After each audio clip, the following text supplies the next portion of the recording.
Welcome to part 4 of Percepta's Microsoft Copilot training series. Today we'll cover Copilot in PowerPoint and Teams, focusing on how it can help you design, summarize, and communicate visually. Copilot in PowerPoint turns your ideas or documents into presentations within minutes. Here's how to get started. Open PowerPoint and click the Copilot icon in the ribbon or home screen. Then type prompts like, create a 5-slide presentation about Q4 results using this Word document. Add speaker notes summarizing each slide. Make this presentation more concise and visually engaging.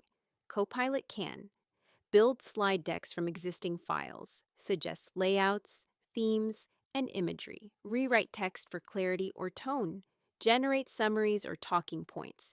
You can also ask it to change slide order, shorten content, or add transitions, saving hours of formatting time.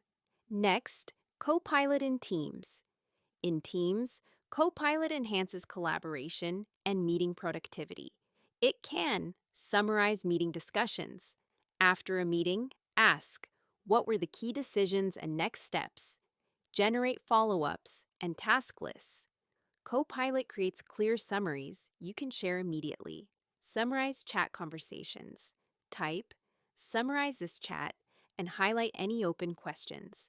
These features help everyone stay aligned without needing to re-watch recordings or sift through long message threads. Copilot in PowerPoint and Teams helps you communicate visually and collaboratively, from building slides to recapping meetings. In our final session, we'll bring it all together with advanced prompting and real-world workflows.